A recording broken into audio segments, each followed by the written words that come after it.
Genova, una delle più grandi città marinare, forse quella che ha influito in modo maggiore sui destini e le vicende della civiltà occidentale. I suoi palazzi e le sue chiese guardano il mare, la via che le generazioni dei suoi figli hanno sempre percorso da tempo immemorabile.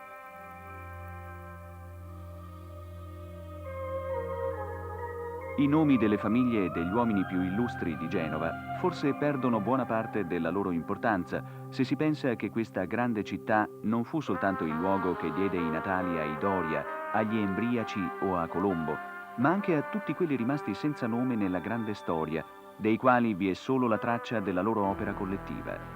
Forse per noi, oggi, la più importante. Dalle chiese, dalle torri, dalle case in cui la loro fatica, il loro gusto, la loro fantasia si trasformarono, ci giunge il loro messaggio di umanità. La ricchezza che si esprime in questi portali è un segno dei tempi in cui si creavano le basi della grande potenza marinara di una città pur sempre costretta dai monti sul mare, su una striscia di terra intorno a un porto naturale, il più difeso in tutto l'arco tirrenico.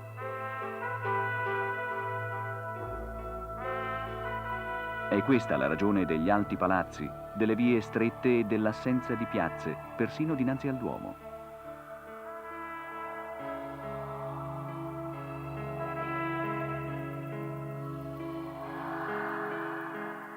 L'unica vera piazza non poteva essere altro che il porto, dove l'intera città trovava il suo punto di incontro e il mare era l'unica via percorribile. Intorno al sicuro approdo dove si svolgeva il grande mercato convenivano non solo genovesi e liguri, ma mercanti provenienti da ogni parte d'Europa, del Mediterraneo e dell'Oriente. Non vi è altro luogo da cui possa trarre vita l'anima di questa città come il porto, un luogo nel quale si svolse la vita quotidiana dei potenti e degli umili fin dai tempi più lontani.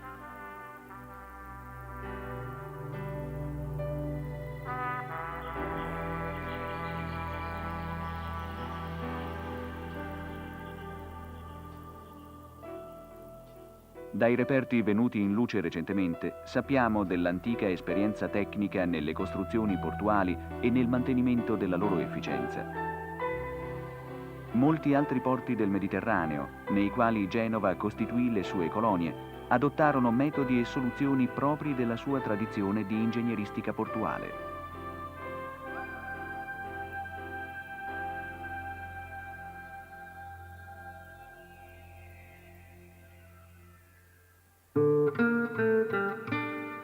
Insieme alle merci giungevano nozioni, costumi e idee. Varie tradizioni marinare, degli arabi, degli ebrei, dei catalani, avevano offerto incentivi alla tecnica cartografica. La necessità di affrontare in modo sempre più agevole il mare faceva sì che tutto venisse utilizzato per perfezionare i mezzi di navigazione, la conoscenza delle coste, dei fondali, delle rotte. La nave diveniva l'elemento essenziale a cui dedicare ogni attenzione. Uno dei fondamenti primari era quello di avere carte nautiche precise. Grazie allo sviluppo della cartografia, i genovesi poterono stabilire tutte le rotte atte a raggiungere i più lontani porti d'Oriente e del Mar Nero. Centri direzionali di questo vasto impero coloniale erano Caffa, Costantinopoli e Chio.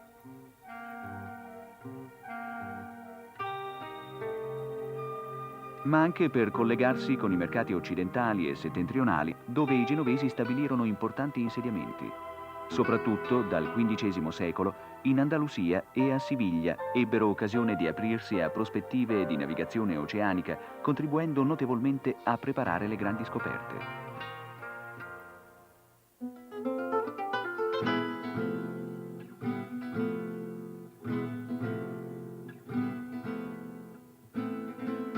A Siviglia, infatti, dopo la caduta di Costantinopoli, i genovesi, unendo alla tradizionale attività mercantile e quella finanziaria, si stabilirono in gran numero, mettendo a disposizione della casa regnante e di varie imprese commerciali i propri capitali.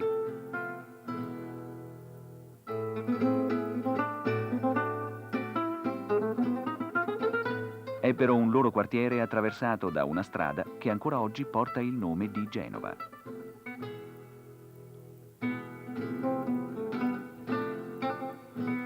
Il personaggio più rappresentativo e autorevole della colonia, al tempo della scoperta dell'America, fu Francesco Pinelli, chiamato Pinelo dagli spagnoli, amico, protettore e finanziatore di Cristoforo Colombo.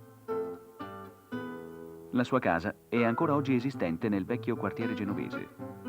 Testimonianza dei rapporti profondi che si erano costituiti con gli spagnoli è senza dubbio quella offerta dal grande navigatore che, oltre al legame con Pinelli, trovò l'appoggio dei frati francescani. Questi lo ospitarono inizialmente nel loro convento di La Rabida, nei pressi del porto di Palos. Poi, negli anni della lunga elaborazione e dell'attesa, lo sostennero e lo appoggiarono nelle sue richieste presso la regina Isabella, la quale divenne sua protettrice e nell'aprile del 1492 diede il via alla grande avventura che condusse Colombo al Nuovo Mondo. La scoperta dell'America portò alla Spagna immense ricchezze, di cui beneficiarono in modo notevolissimo anche quei genovesi che tanta parte avevano avuto in quell'impresa e nel suo sfruttamento dal punto di vista finanziario. Addirittura i capitali dei banchieri genovesi costituirono un sostegno rilevante nell'elezione di Carlo V a imperatore del Sacro Romano Impero, elezione che procurò loro varie investiture feudali. Siviglia, una città di mattoni, di legno e di fango, tra il 1525 e il 1540, divenne splendida di marmi. Le cave di Carrara li fornivano e il porto di Genova era divenuto per la quantità di tale materiale il più importante d'Italia. Gli artisti chiamati in Spagna a realizzare sepolcri, pale d'altare, portali, fontane e colonne, pur se lombardi, erano residenti nella città ligure dove eseguivano la loro opera. Le attività ormai radicate e il tempo finirono in taluni casi per rendere molti genovesi figli della nuova patria, pur non rinunciando del tutto all'antica origine.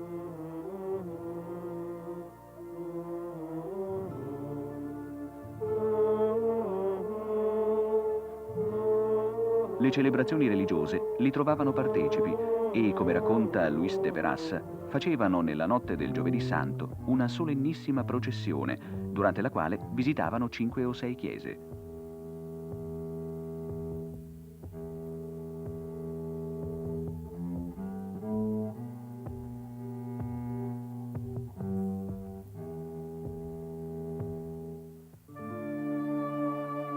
Ma le ricchezze di Spagna portarono il loro frutto soprattutto a Genova, per lungo tempo ad essa così vicina dal punto di vista politico ed economico, soprattutto dopo l'alleanza tra Carlo V e Andrea Doria.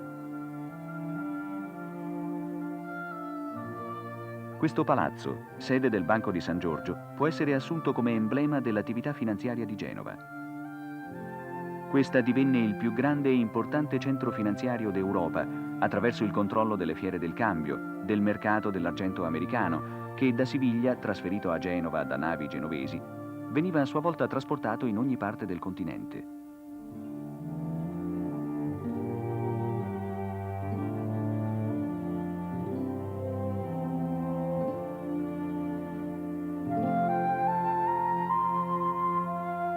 Le grandi famiglie, attraverso il Banco di San Giorgio, controllavano di fatto la vita politica della Repubblica.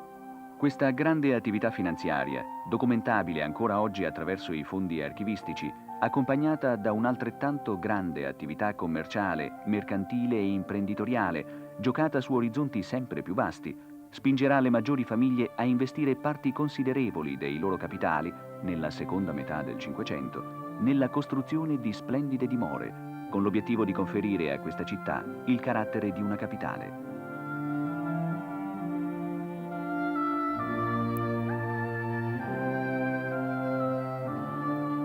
All'interno dei palazzi subentra l'opera degli artisti, spesso tra i più famosi d'Europa, come Rubens, che ce ne lasciò la descrizione, per rendere queste case ricche, sfarzose, degne di ospitare eventualmente anche i sovrani con cui si è in relazioni d'affari.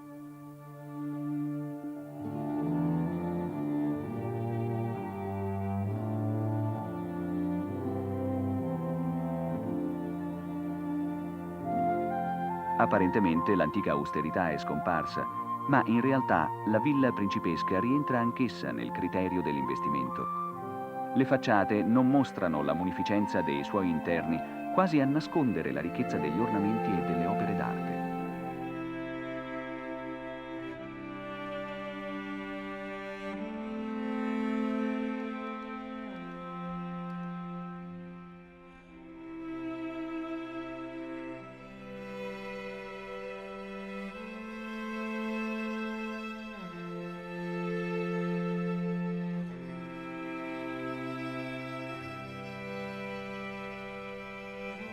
Nelle ville di campagna si rivela invece liberamente la disposizione alla celebrazione del lusso come dimostrazione della potenza economica raggiunta.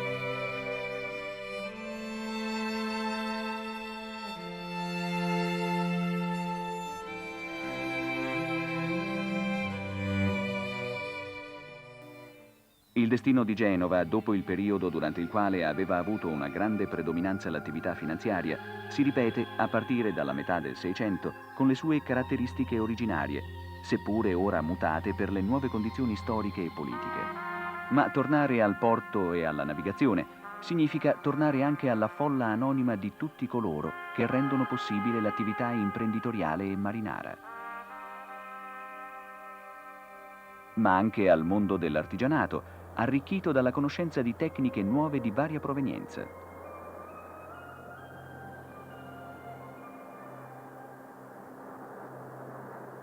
Albisola, una cittadina della costa ligure famosa per le sue ceramiche, conserva in una delle sue chiese dedicata a Nostra Signora della Concordia una pala d'altare costituita da mattonelle smaltate, dette laggioni, termine di origine araba.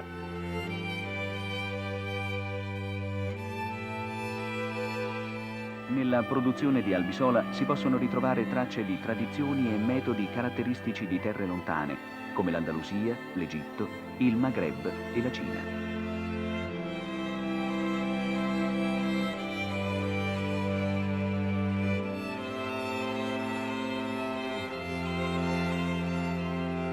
Dalla metà del XVI secolo, ceramisti liguri erano andati a lavorare in Spagna e di lì nel Nuovo Mondo, tanto la fama della loro bravura, sia nella tecnica che sotto il punto di vista creativo, si era diffusa in varie parti d'Europa e nell'America.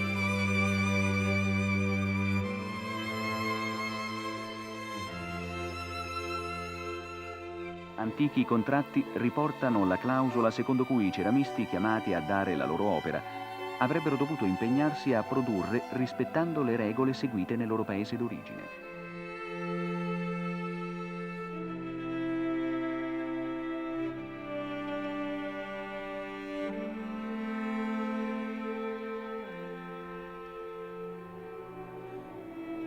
Ancora, dopo secoli, l'antica attività dei marmorari che resero splendida Siviglia e decorarono le grandi case patrizie di Genova sopravvive. I fondatori dell'antica corporazione erano giunti dalla vicina Lombardia e si erano stabiliti nella maggior parte dei casi nei pressi del luogo di maggiore produzione della materia prima, le cave di Carrara, e nel maggior porto d'imbarco dei marmi lavorati.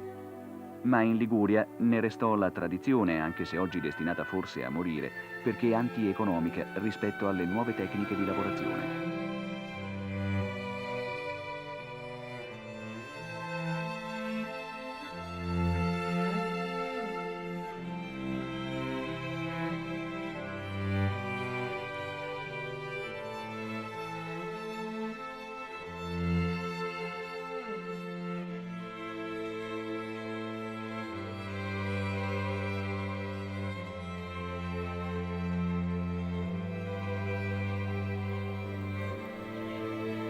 Soltanto nei paesi e nelle piccole città di provincia è possibile ancora scorgere ciò che dal punto di vista urbanistico ha costituito, sino ad alcuni decenni fa, il punto di riferimento essenziale della vita civile. L'orologio e la campana scandivano i momenti più importanti del quotidiano, ma anche della vita e della morte. Forse nessuna vecchia arte come quella dei campanari, per quanto di questa è scomparso e per quanto è stata costretta a trasformarsi, rappresenta il passaggio tra due epoche diverse. Unendo il vecchio al nuovo, antichi costumi e tecniche moderne, da Uscio, paesino dell'entroterra genovese, vengono esportati in ogni parte del mondo sistemi per il funzionamento di campane.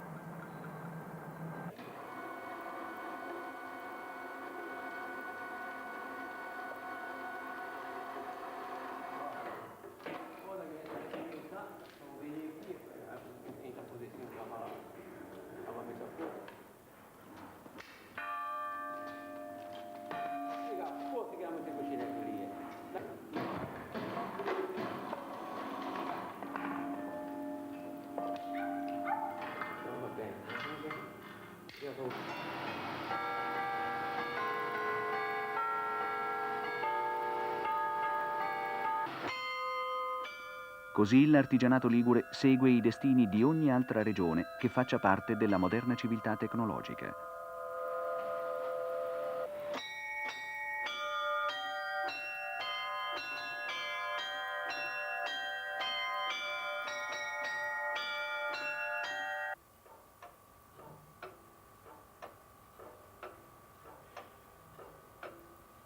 La macchina che con il suo complesso meccanismo sostituiva antichi e approssimativi sistemi per misurare il tempo e che con il fascino della sua precisione aveva conquistato persino il grande imperatore Carlo V, è ancora viva.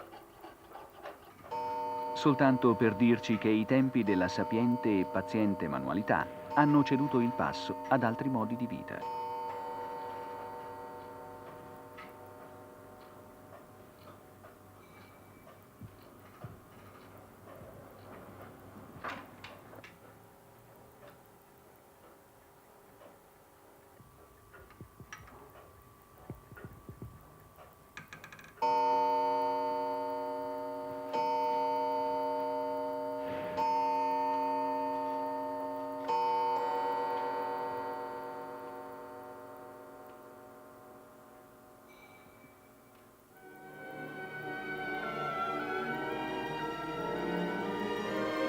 Alle antiche arti tessili si aggiunse nel Settecento l'attività del macramè, termine mediato dall'arabo per ornare la biancheria con particolari frange intrecciate a mano.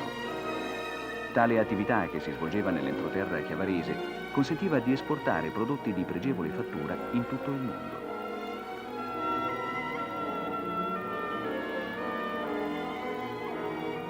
Oggi questa scuola di macramè di Chiavari ne porta avanti l'antica tradizione.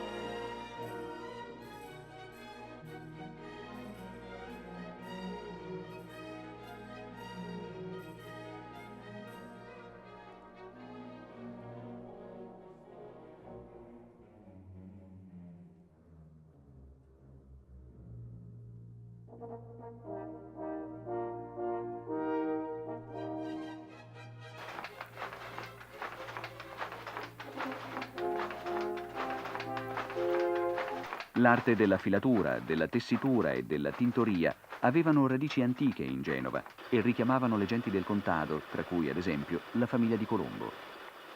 Anche in questo caso numerose sono le tracce di apporti orientali.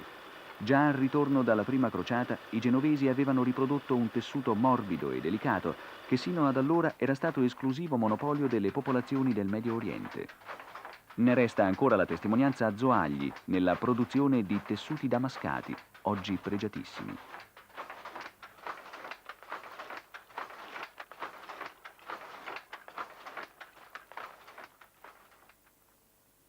A Campo Ligure, erede di una lunga tradizione, prospera ancora una produzione artigianale dell'argento in filigrana di alto livello.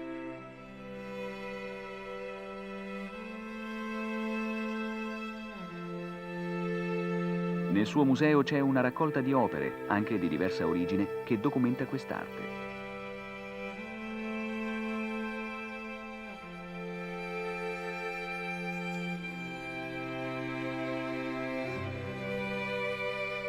Tale attività della lavorazione dell'argento, infatti, risale in Liguria e in particolare a Genova al XIII secolo, forse appresa da orafi inglesi.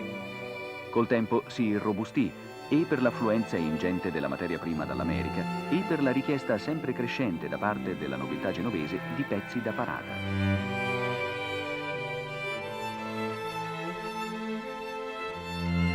L'argenteria ligure divenne ricercata e apprezzata come quella inglese e fiamminga.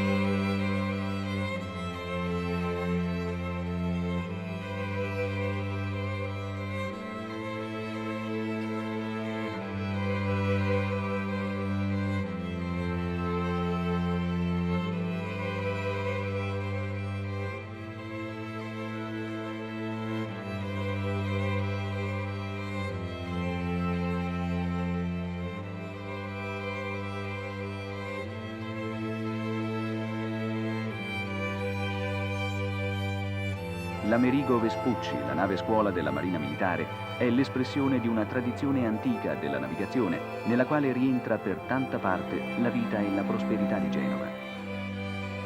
La nave a vela è stata lo strumento della forza e della potenza di questa grande città del mare. Secoli di storia di Genova si sono scanditi insieme al progresso tecnico della nave.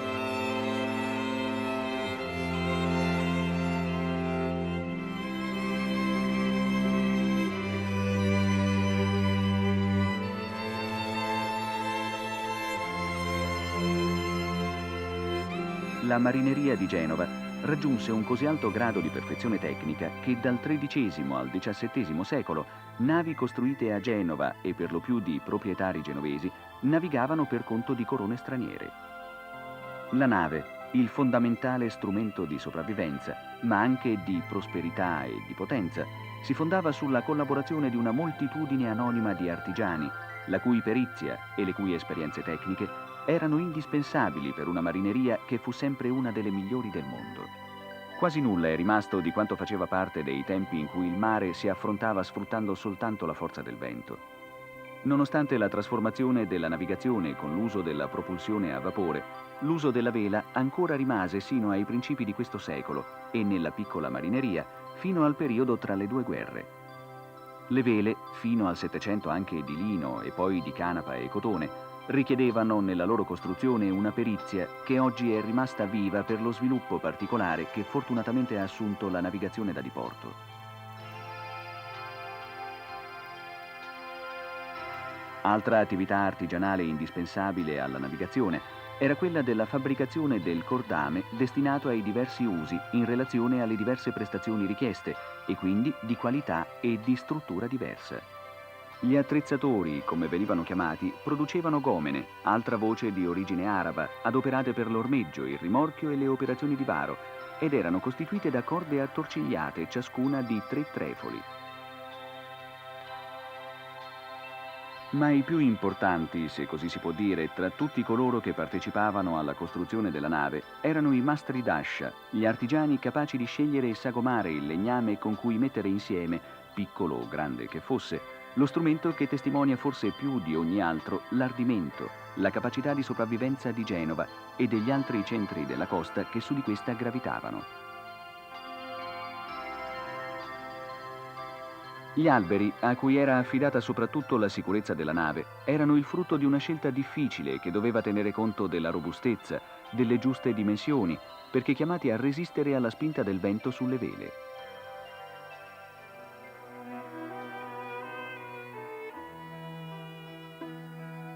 Dei tanti cantieri disseminati lungo la costa ligure, soltanto a Lavagna ne è rimasta traccia. Qui vi è ancora chi lavora con i metodi tradizionali.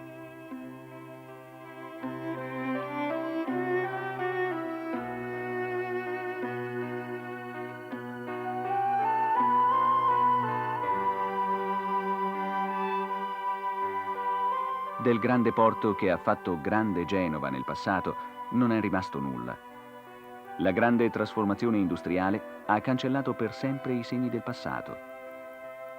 Un solo maestro d'ascia resta a indicare una tradizione manuale in cui si riconosceva tutta una città.